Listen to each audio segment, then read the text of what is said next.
Welcome to RPTV Weekly News Show. My name is Murphy Brown, and my co-hosts are Fred Alvarado and Daiem Mohammad.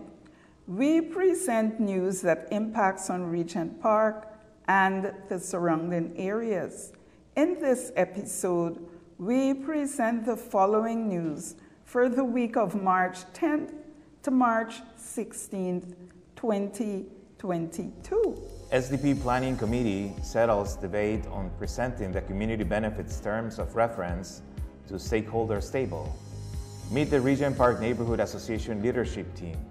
Community organizations and local city councillor call for action to acquire vacant Sherbourne-Dundas property for real affordable housing. Report of Monday 7th Regent Park community meeting with Toronto Metropolitan Police. COVID-19 and vaccination update. Ontario will lift most COVID-19 mask mandates on March 21st. Events and jobs in Regent Park. SDP Planning Committee settles debate on presenting the community benefits terms of reference to stakeholders table. The Regent Park Social Development Plan is a community-wide initiative aimed at building social cohesion and inclusion. The plan revolves around 4 priority areas, each represented by a working committee. The 4 working groups are community, safety, community building and employment, and economic development. The body tasked with coordinating the 4 working groups is the SDP Planning Committee. The committee comprises of all the other members of the working groups. The March 3rd, 2022 meeting of the SDP Stakeholders Table, chaired by Greg Gary, an agency member from K-Club, featured a presentation led by Gail Lynch, a resident member of the SDP, on how to facilitate effective meetings. This presentation was in response to a previous meeting discussion related to the desire to have more tenants facilitating meetings of the SDP Planning Committee meeting. Gail's presentation focused on such items as sending and reviewing agenda items and previous minutes prior to the meeting, sticking to agenda items and not going off topic, pre-planning the time for each agenda item and keeping on time. Daniela Costello, the new community development worker from the city, announced that she will be holding a facilitation workshop sometime in April. At the March 3rd meeting, it was announced that the stakeholders table would be combined with the SDP celebration and take place at the Daniel Spectrum on March 23rd, 2022. The event, coordinated by Ibrahim Afra on behalf of the Community Building Group, would feature food, music, and an SDP stakeholders meeting. In addition to a written report, Ibrahim announced that from 5 to 7 p.m., each working group should be prepared to do a 7 to 10 minute presentation of the activities of their working group over the past year. The presentations would also feature presentations from the SDP Planning Committee and various subcommittees, including the Funding Committee and the Capacity Building Subcommittee. One of the concerns that was raised was about the community benefits terms of reference. It was mandated a previous meeting of the SDP stakeholders table that TCHC and RPNA would co-present a terms of reference for the development of a community benefits oversight working group that would co-design a community benefits engagement strategy related to how Tridal's commitment of $26.8 million will be allocated. A heated debate among committee members took place related to the question of whether this was a stakeholders' agenda item for information or an item for decision-making by the stakeholders table. It was made clear that since no revision can be made to the proposed community benefits terms of reference document that was negotiated by TCHC and RPNA, that the information should only be brought forward for information.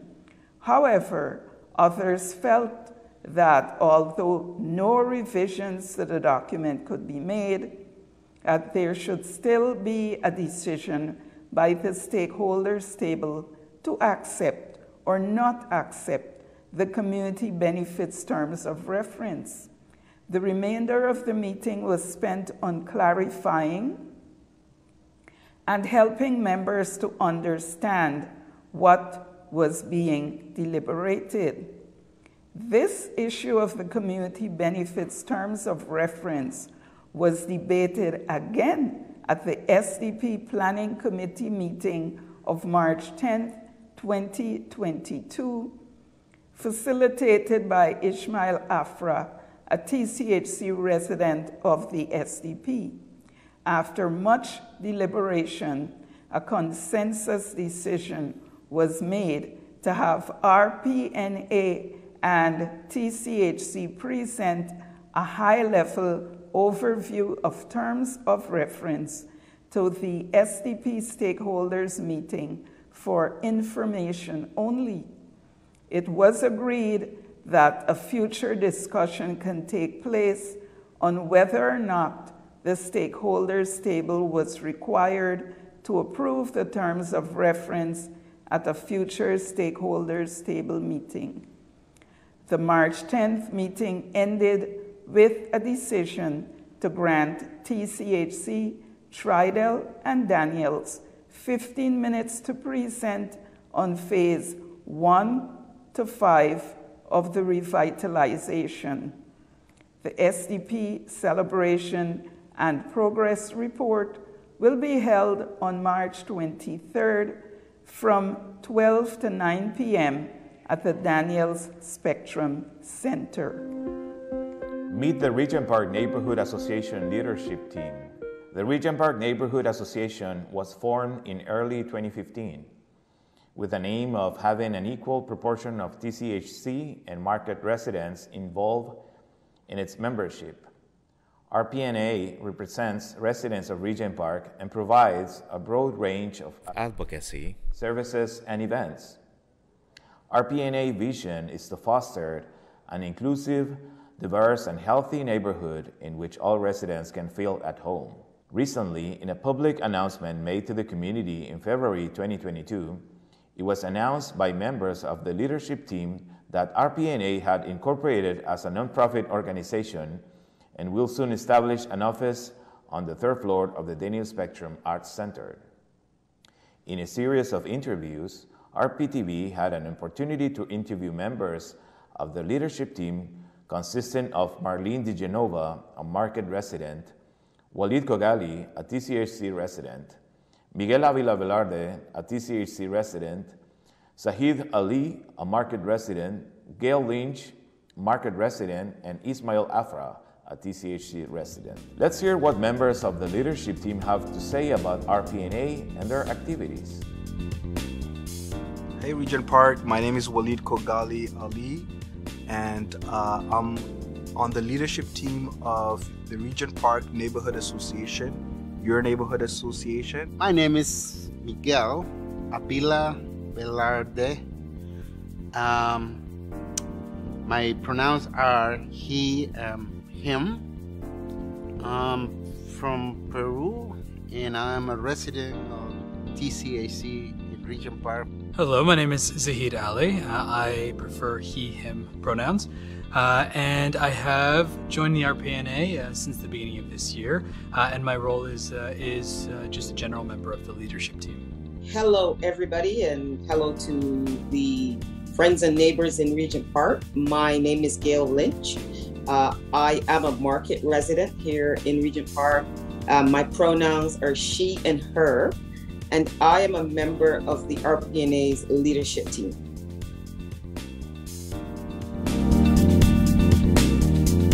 I support other residents just like you in making sure that we advocate on your behalf, especially when it comes to community building, safety, and most importantly, my work involves supporting our community benefits efforts through the Community Benefits Coalition. I also support the SDP, which is the Social Development Plan Stakeholders Table, where grassroots organizations and working groups. So we have 4 working groups: communications, community building, safety, and EED, which is economic employment. And I'm the co-chair of community building, which is one of the working groups of that stakeholders table. So through my work there and through the Neighborhood Association, I support our neighbors to get more involved in decision making when it comes to investments in our community. The leadership team is involved in many different aspects of community and development, but first and foremost, there is advocacy work that is really important in terms of the development of the neighborhood. As we know, phases 4 and 5 of the redevelopment, but there's also important work that's being done in terms of listening to what community members have to say and bringing those issues to the forefront. Tenants, residents must come forward together as we work together as one Regent Park. There's no TCAC tenants, there's no condominium tenants. It's one single Regent Park, and we must work together for the success of this community. Why should other residents get involved, other stakeholders get involved with the RPNA? Because for me, it's pretty simple. If you say you love this community, if you say that you care about what happens in this community, I think that the RPNA, as the resident neighborhood association, is a place for you to do that. Whether it is that you're coming to provide your skills, provide your voice, or you are coming to get information, to get support, I think there's a place for every single member of this community to get involved. Regent Park is unique in that we want to be involved in what is happening in our community. Right, that you're important in this community. You're important in our neighborhood, and the neighborhood association is there for you. So get involved. If you don't get involved, we won't hear from you, and we want you to be involved so that you could better inform what we do collectively as a neighborhood. If you're interested in becoming a member of the RPNA, email rpna.info@gmail.com. Community organizations and local city councillor call for action to acquire vacant Sherbourne-Dundas property for real affordable housing. On Monday, March 7th, members of local agencies and organizations, along with local city councillor Kristen Wong Tam, gathered outside of 214 to 230 Sherbourne Street, vacant property just south of Dundas Street East, to intensify their call on the city to acquire the 7-lot parcel, which has sat vacant for more than a decade. They also want the provincial and federal governments to support the City of Toronto by providing funds to purchase this prime development site, as well as address Toronto's housing and homelessness crisis. Losing this property to developers would be such a huge blow to the community, and it would create further gentrification, said social worker Cheryl Lindsay of Regent Park Community Health Center's Advocacy Committee, which organized Monday's news conference/rally and has long advocated for the city to expropriate or purchase the Sherbourne Street property for social housing. For the first time since 2018, 214 to 230 Sherbourne Street is for sale. Bids are due on Friday, March 11th by 3 p.m. Having affordable housing at this site just makes total sense. Putting a condo there doesn't. We need to have this property saved, said Lindsay, who also noted the area is home to several life-saving services low-income and unhoused people rely on to get by. Frank Coburn, a harm reduction worker and 30-year community member, said it is important to remember his neighborhood has a long history of welcoming people from all walks of life and income levels. He said the ongoing and increasing lack of affordable housing in Toronto's downtown east is becoming a life or death matter for many. It's really a state of crisis. People are dying around here, he shared, while mentioning community members who recently froze to death in bus shelters just down the street. It's a real tragedy to see human beings wasted like this because of a lack of housing. Coburn said, despite there being several shelters in the area, most are often full. At last month's City Council meeting, a motion put forward by Councillor Wong Tam was passed that requested staff to explore the feasibility of purchasing 214 to 230 Sherbourne Street for rent geared to income housing by its March 9th meeting. It should be noted this matter is currently not on this month's council agenda. The property is now available for sale for the first time in a decade as far as I know. So should there be any excuse why council cannot make a move on this? I don't think so. So what I know is that we still need your voice and advocacy, because at this point in time, city staff are still deliberating on whether or not they're going to put an offer in. And if it's not purchased for affordable housing, deeply affordable, rent geared to income, supportive housing, chances are we're going to see another condominium site.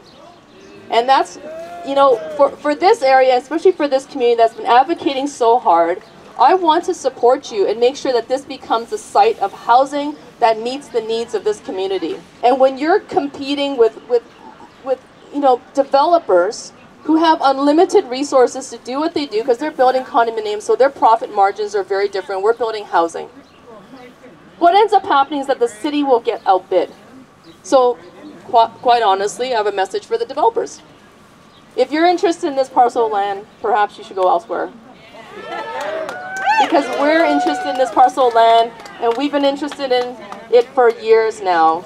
And there will be other opportunities for you to bid, there will be other opportunities for you to develop, but I'm going to ask that you don't do it here. So far, more than 1,800 people have signed an online petition that calls on Toronto City Council to acquire/expropriate 214 to 230 Sherbourne Street for social housing, as well as the provincial and federal governments to provide funding to both build and operate it. Report of Monday, March 7th, Regent Park Community Meeting with Toronto Metropolitan Police.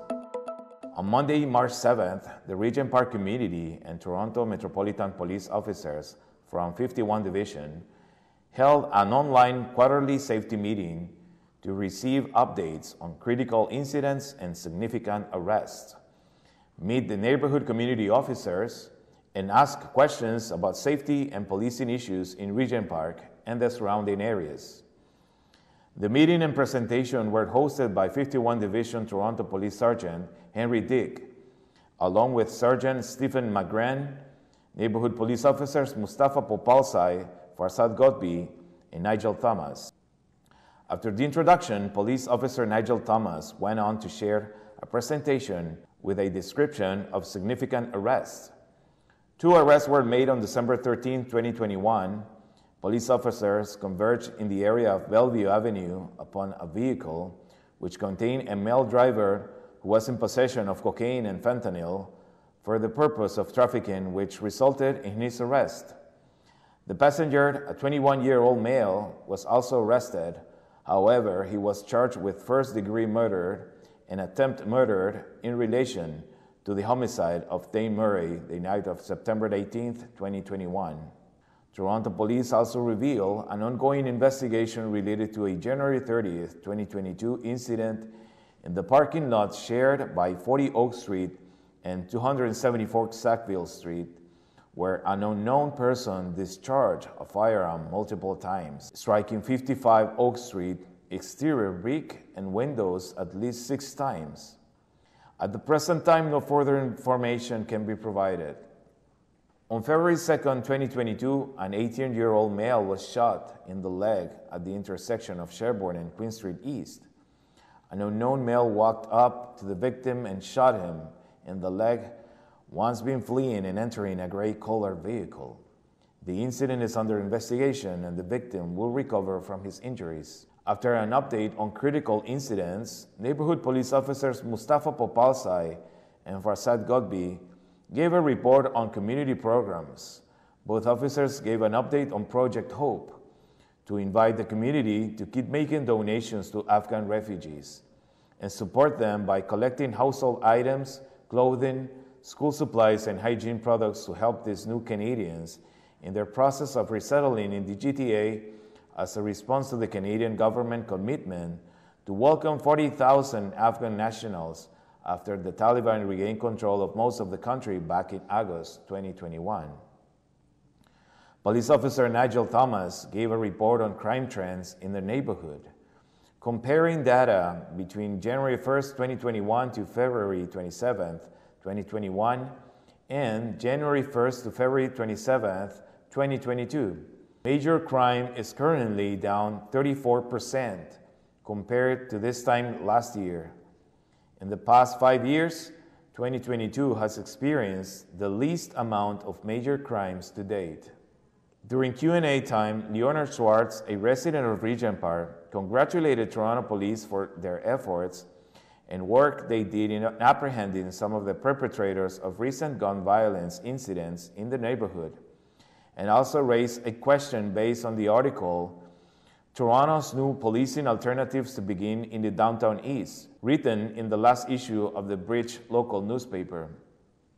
Schwartz asked them to speak briefly about the initiative and how it relates to Regent Park in the context of Toronto Police's heavy-handed approach to incidents with respect to young people, in particular the incident in November 2022, when police responded to several 9/11 resident complaints of youth roaming the building hallways and kicking at resident doors at a TCAC community youth event held at 50 Regent Park Boulevard, where 5 to 6 officers arrived in police cruisers, including an officer carrying an assault rifle and holding it in a manner deemed menacing to the 50 or so youth who were present. Sergeant Harry Dick responded explaining that there's a new community pilot project that started March 1st, providing support to crisis calls.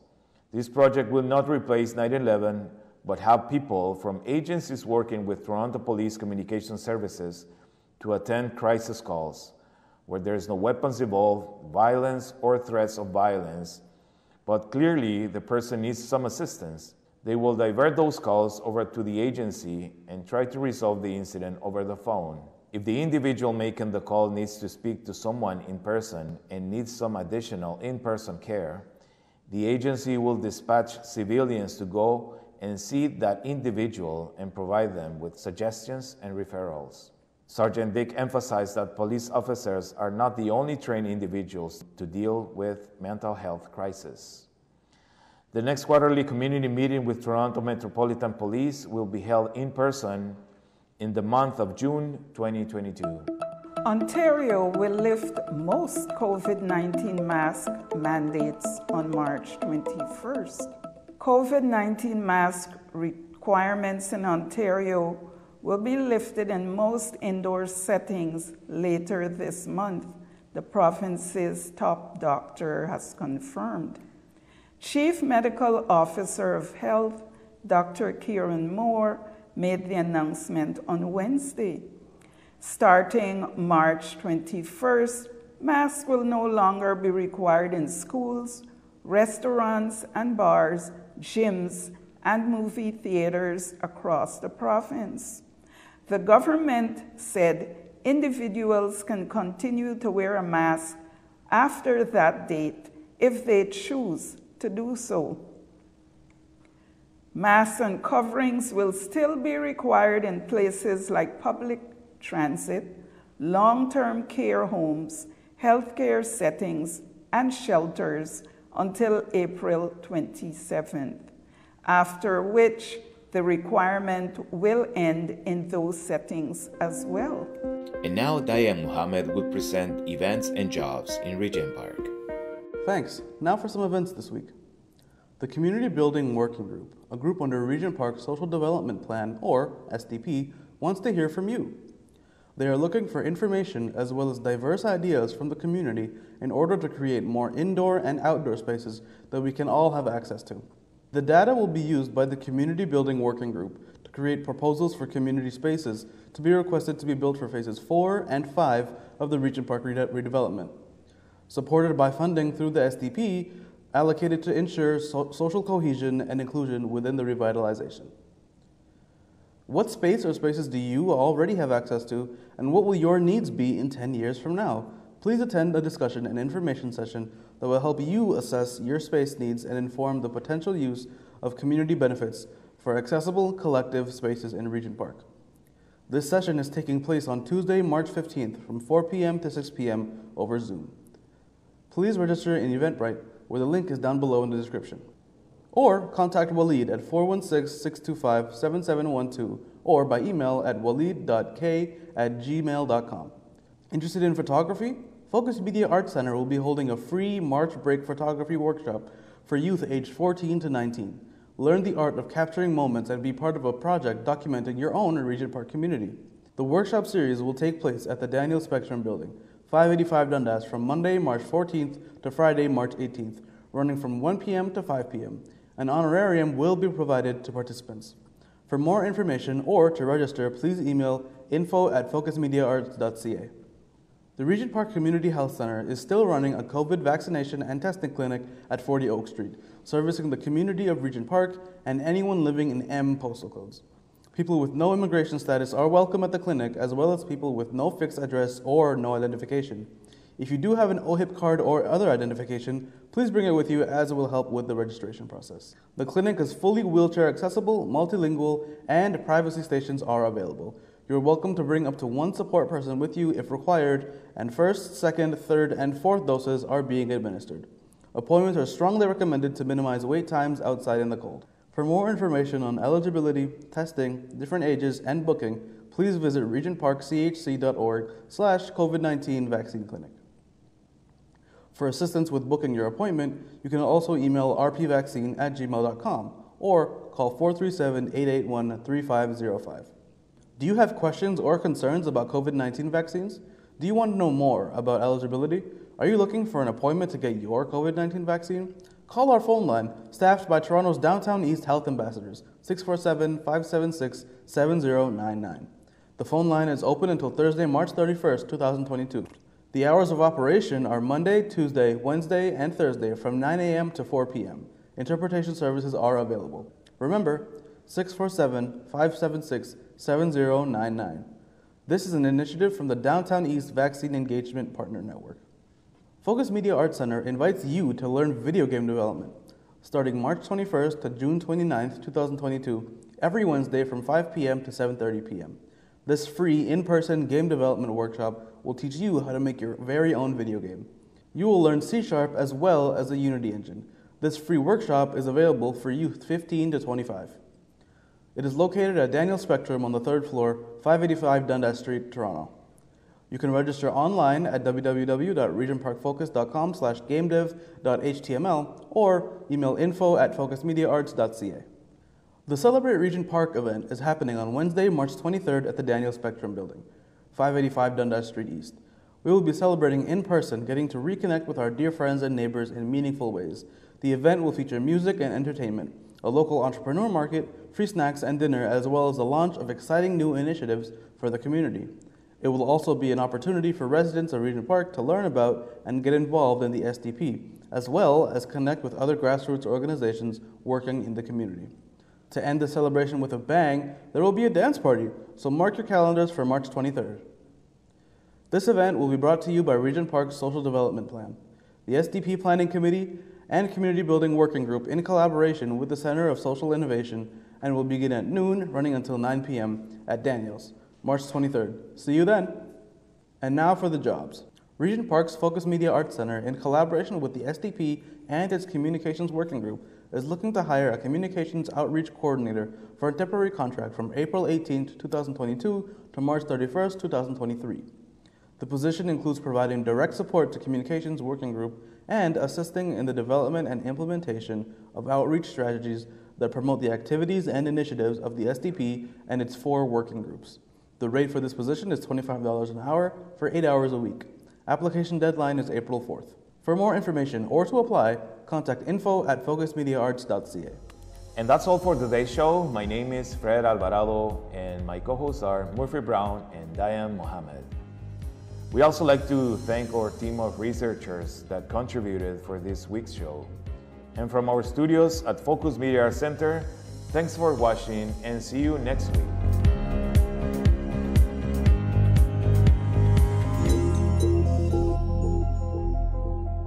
Don't forget to like, comment, share, and subscribe to our YouTube channel, and check out all of our social media platforms. For more information, check out our website.